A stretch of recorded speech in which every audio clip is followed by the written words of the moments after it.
Hey, hey, hey, good morning, good morning. What up, Facebook? What up, IG? It's your girl, Sheree Robin, working on this thing. This is how I knew I was old. I got a new thing, and I done called it a confangled contraption. I was trying to figure out how to make this thing work. I knew I was like, this is how you know you're getting old, Sheree, when things are confangled contraptions. Yeah. So that's my little bit of personal stuff this morning, trying to get this little stand to work. But this is your girl, Sheree Robin, and I have a whole bunch of stuff to do today. But I want to jump on this morning. Good morning. Hey, JM, good morning. I want to jump on this morning just to really talk about editors and the different types of editors there are, because there's lots of confusion with it and how people select an editor and what kind of editor that you use. And then I'm going to talk about the type of editing that I do and what we do within my organization and the editors that I work with, who are just a host of talented individuals, and why we do the things that we do within my organization. So let's get started. So everybody who writes a book needs an editor, period. Non-negotiable. It's not up for debate. Like there's not a book that you can pick up on the shelf in your local bookstore. You can't buy a book off of, you can now buy a book off of Amazon and a whole lot of other places that have not been edited. And when you get them, you realize that they've not been edited. Like that, you can get a book and realize quickly that it has not gone through an edit, right? Good morning, good morning. So you realize that really quickly into reading a book that somebody did not go through this, right? This was not viewed appropriately, right? So what happens is when you finish, when you finish writing your book, you go and you send your book to what is called a copy editor. Now, copy editor and the word line editor can sometimes, people usually blur those lines, but a copy editor is somebody that's going to go through your manuscript and make sure that your sentences are doing what the sentences are supposed to do, that your syntax is solid, that your grammar is on point, that you're not like just writing random things all over the place. A copy editor is going to go through and tighten those things up. What an editor is not, no matter what editor you get, what an editor is not a rewriter. An editor is not going to go in and rewrite your work. That is a rewrite. That is a ghostwriter, right? So if you have a book and you go, I'm going to send it to my editor, don't send it to your editor with expectations that we are now going to take it and make it perfect. That's not how that works, right? Come on, baby. Told you guys, my little ones are home from school, 2-hour delay. So what you getting? Oh, okay. Oh, you found some other headphones? Oh, she stole her uncle's headphones. Have a good day, beautiful. Sorry, guys. So, okay. So that's what happens, right? There's an expectation that people are going to write these books and you're going to pass it off to your editor. And oh my gosh, I'm just this magical person. I am magical, for real. But I don't know what's going on in your head to be able to make this make sense, right? So that's the first issue that's coming up, as people just perceive that I'm going to write this book, I'm going to pass it off to an editor, and my editor is going to make it perfect. No, if you work with what is called a copy editor, they're going to go through and go, okay, this sentence doesn't make any sense. Go back through and take some time and work on these parts of your sentences. This needs to be redeveloped. You should go back in and take some time and fix these things. Or they'll make the punctuation and the grammar changes. Like if your sentence is grammatically incorrect, yes, a line editor is going to go through and make those type of changes. They will. What they're not going to do is rewrite your work. That's not what happens. Now, I do what is called developmental editing. Myself, my team, in my house, what we call it forensic editing, because we're going to go through and rip that bad boy apart. And the way that I operate within my organization is you cannot move on to a grammar edit until you've been through a forensic edit. And let me explain to you why. And I hope that this makes logical sense. And if it doesn't, please let a sister know. But realistically, a forensic edit is going to go through every single thing that you bring to this manuscript. And your forensic editor, your developmental editor, is usually someone who's very aware of the industry. They know what's going on in book publishing. They know what's going on in the market. They'll do a little bit of research beforehand to be able to help you pull out from your book exactly what your book should be doing. So developmental edits usually start pretty early in the process. If you have an idea and you don't even know where to go, that's when you get a developmental editor. But if you finish your manuscript and you're like, listen, I don't know, I just wrote it, then get a developmental editor. Do not get a copy editor. Copy editor's job is not going to be to fix everything. A developmental editor is going to spend the intimate time with you and your project, right? I need to talk to you. I need to go in here and pick this whole paragraph up and move this here. I need to know, what are you trying to say here? Because if that's the foundation of your whole entire piece, it needs further development. That is intimate time that I can't figure out by myself as an editor. So you can't just give somebody your manuscript and go fix it. No, you need to work with a developmental editor that's going to go through the entire piece with you, pulling, dissecting, fixing, nipping, tucking, giving you suggestions, showing you how to make better decisions, how to write things a bit better. And it's not an inexpensive thing. It's really not. And it blows my mind, just to talk about my money for a second, when people just assume that because we write, myself, my team, that we write, that it's that easy for us. Oh, well, if you write it, then how come you just can't just fix my stuff? Yeah, no, that's a lot of brain power. That's a lot of brain power. That is a lot of work to go in and figure out what somebody's trying to say and then make it genius. We have our own stuff, our own projects to go in and make genius. So you can't downplay somebody's genius. You know what I mean? So it's like, oh, how come that costs that much? Because you want my genius, because you want my brain power. And that's how I charge, how much I charge for my brain power. And if that's not okay with you, then you go ahead and get somebody else's brain power to help you with that project, because that's what that costs for me to go in and do that kind of intimate work and dissection, period. And now we're at the place within self-publishing and business where there's so many people who want to self-publish all the time that I have to be like a gatekeeper and stop people at the door. No, you can't jump right to a copy edit. No, we're not about to go and check for grammar, because here's why. Because we have a certain level of skilled editors in-house. So if I send your manuscript to one of my editors and they're going to do a copy edit or a grammar edit, and they're like, she's missing this, she's missing this, she's missing that. That's not fair for me to pay them a base rate for a copy edit when you want them to do developmental edit work. Like, that's how is that fair for me or my team? That's not how this works. So we have to be able to, or we do in-house, assess where you are. And from here on, like going forward and going into the new year, we've made a lot of changes that you can't get to this level. Like, you can't get to publish ready. You can't get to grammar edit until you have gone through a full forensic edit. Because this has happened years ago. This has happened. Someone will bring the manuscript in and they're like, okay, I'm ready to get a line edit. And we going through grammar and it's like, you didn't say none of this that you thought that you said. But we need to go all the way back 10 spaces. So then they're like, well, I paid for the line edit, but then they got to go read much more work to make it better. So now what has to happen now is you need another line edit, because you've added chapters, you've added paragraphs, you've moved things all around entirely in the book, and it needs another person to go back and look and say, well, now there's different grammar issues, or now this is all new content that you've created. So you need a second line edit and a second grammar edit to go back through, because you want to go there first as opposed to going through the developmental process first. No, that's not how this works. So for myself and my team, what we do is we make sure that everyone gets a forensic edit. It's required at this point. Like, it is required, because only then are we able to then give you what you need. Only then can I make the clear assessment that this project needs this kind of work. This is where you're struggling with structure. This is where you're struggling with inconsistency. This is where your narrative falls flat. This is what you're trying to say. That's not really what came across. Okay, you brought this point up, but you brought it up again down here. Why can't we move this whole thing up here? Like, it takes microscopic, detailed, intimate, all up in your business kind of work. And that work, first of all, it ain't cheap. First of all, it ain't free. Let's clear that from the rip. That's not free. And when people go, can you take a look at my project? That's what you're asking me to do. That's what you're asking me to do. You're asking me to bring all of my expertise, all of my talent, all of my genius to the forefront and take a look at your project. Well, I don't know how to just look. I can't just look. I assess, I determine, I dissect, I pick apart, I bring all of Sheree 100% to the project at every point in time. So I can't just look. So when people are like, oh, it costs for you to read my book? Yes. Yes, because you don't want, if you want to just anybody to read your book, then you could have asked your cousin. If you want to just anyone to get an opinion on how it's working, what to fix in it, how to make it better, then you could have got anybody to read it.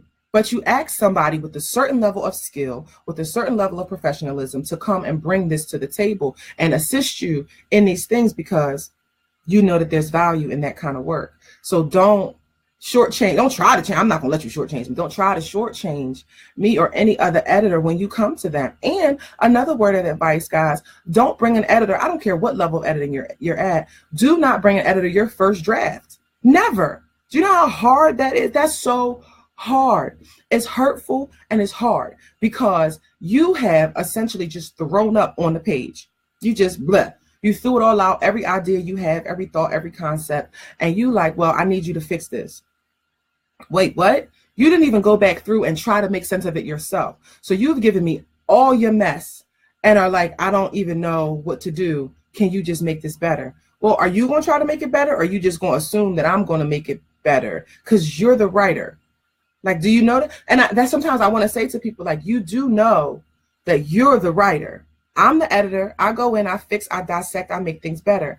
But it's your responsibility to write it. So when you bring somebody the bare bones, like the scraps of it, it limits what you get from your editor. I'll put it to you like that. Because now I have to spend so much time going through and fixing things that you could have fixed if you'd have just given it a second read through.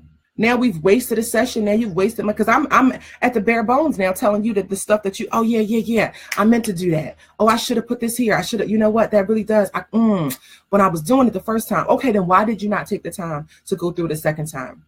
It's like you want to put your best foot forward no matter what. If you need help with your manuscript, that's okay. Nobody's saying don't get the help that you need. That's perfectly okay. That's what you should do. But bring your best foot forward, put your best foot forward first. Bring your A game. Don't come to me and expect me to fix stuff that's like this level here when you could have at least gotten it to B, C level, and then we can work from there. Because now I can bring more to the table. Now I can offer you more. Now I can show you more. Now our creative time together is more fruitful and more beneficial because I get to now help you with stuff that's bigger than just sentence structure. That's bigger than just, well, some people need a lot of help with that, but that's bigger than just fundamental things. If you will go through that work yourself, then you set yourself up to get better help because you brought more value to the table. It's like you bring scraps to the table and want somebody to make a meal as opposed to bringing something good to the table and being able to have somebody, good morning, being able to have somebody help you and coach you through that stuff, right? So guys, I really, really want you to understand the value in having a good editor, the value in working with an editor and allowing me, my team, whomever you work with, as far as an editor is concerned, to really do what we are paid and hired to do. If you want somebody to go in and tear your stuff apart, then prepare yourself for that kind of whooping. Prepare yourself for that kind of lashing because it just happens. You know, people don't necessarily know what they're doing when they're writing and they need a little bit of extra support and help. And that's good. That's good. That's what you're supposed to do. You're supposed to get the help that you need to get your project done and finished. Done and finished. What are you doing, girly? Get your project done and finished. So make sure that you invest in that and respect your author. I mean, respect your editor, respect their time. You know, we bring a certain level of value to the game.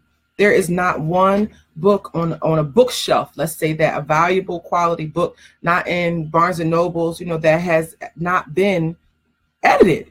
Everyone has an editor. Good morning. Thanks, guys. Nikki Giovanni, Toni Morrison, Marcus Garvey, you name it. Everybody has had a good and quality editor. This is get out of here this morning. Snot nose. You got to clean your face before you come over here this morning. Hold on, babe. So that's my advice to you guys this morning is to make sure that you do the due diligence, spend the time figuring out what kind of edit that you need. I always suggest going through a developmental edit first. If you choose not to, then normally like that, I don't have a lot of options for you because that is the first line of defense for me. Within my whole team, that is what we do. We go in, we do the dissection. We need to know you. We need to know your project. We need to know what your goals are. We need to know what your reader profile looks like. We need to be able to assess a whole bunch of stuff when it comes to be able to be beneficial for your project. So that process happened first. And then once that is done, then guess what? You have writing to do. You have writing to do based on the stuff that we discuss and the assessments that we give, the project timeline that we give, all of these things. You can get we as the editors also operate as writing coaches. So we'll set a project timeline for you. Okay, these are the issues that are going on in your manuscript. This is what needs to happen. Here's how we're going to tackle this. We got how many sessions? We got 4, 8 sessions. Session 1, we're going to cover this. Session 2, we're going to cover this. Session 3. So we set the pace and keep you accountable throughout the process. That's how we do it over here. My organization is called Good Ground Literary Services, and that's how we function over here. All of my editors are qualified, intelligent, award-winning, just amazing, amazing talents. And I want to utilize them to the best of their abilities. So the skill set has to be applied where it's most needed. And that is in the clay that people give us sometimes. So don't bring your clay. You're like, I want my clay published. Hold on a second. Let's check this bad boy out. Let's see what it's hitting for. Let's find out what's going on all up in here and if it's even ready to be published. So guys, I'm just giving you some information this morning. I hope that it is valuable to you. I hope that it helps you in understanding the different roles and tiers of editing.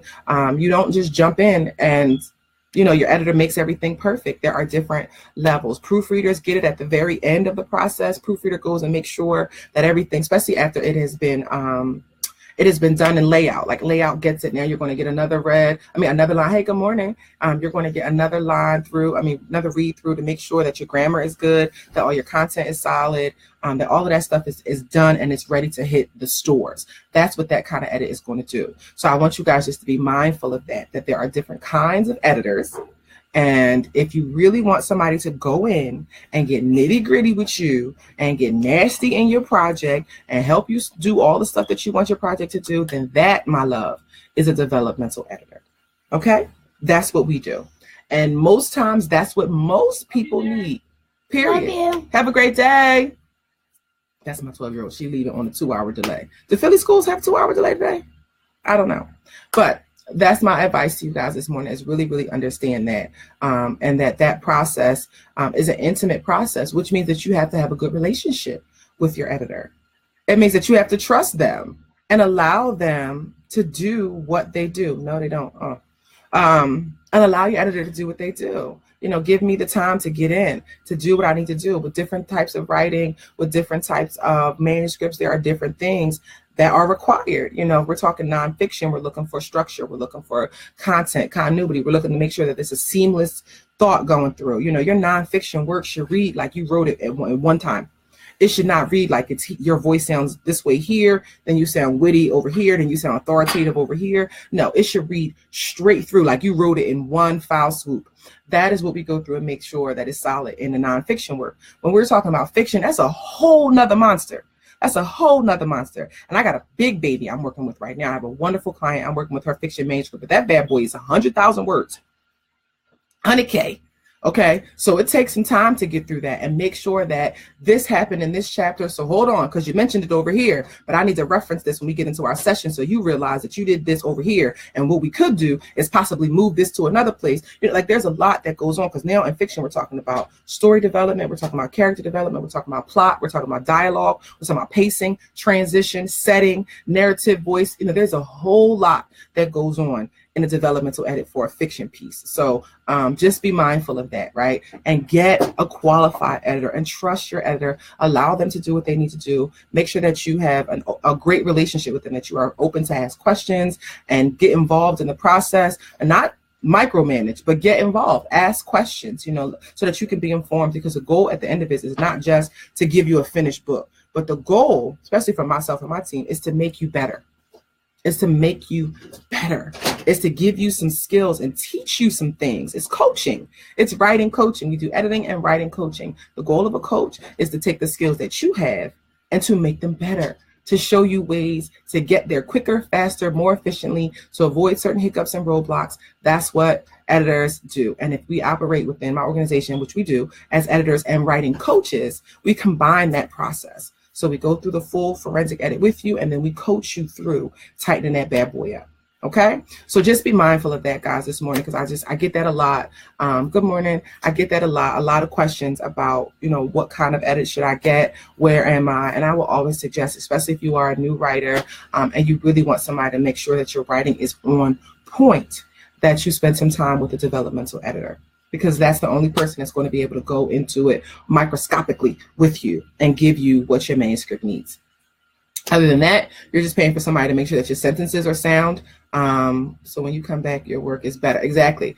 So you want to make sure that, like, because you just, or other than that, if you don't do the developmental edit, you're just kind of making sure that you're saying that everything I have is perfect. My words are good. I know what I want. I just want you to make sure my grammar is sound. I want you to make sure that my sentences are constructed appropriately. Things along those lines. You're not asking somebody to give you the full rip apart dissection. So make sure that you pay for that, because it's extremely valuable, and you just get all the expertise and the value that comes from working with somebody who brings their knowledge, their experience, their education.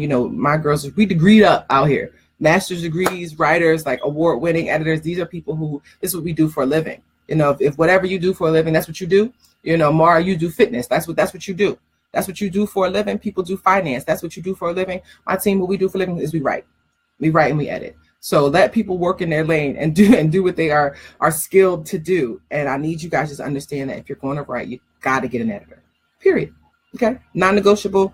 That's it. Okay. So I love you guys this morning. I hope that I've clarified anything for you. If you have any questions, please drop them in the box. Let me know if you're at the place where you need an edit. If you are curious about what kind, or how do you find an editor, let me know. Ask all your questions here. I try to respond to everything whenever I can, and get back to you guys as quickly as I can, because these things are real, and everybody wants to write a book. And I'm an advocate for well-written language and well-written text. So my goal is always to get you to the highest level possible. So if you're writing, just make sure that you ask the questions. Don't be afraid to ask the questions that you need to get the answers that you're seeking. Okay.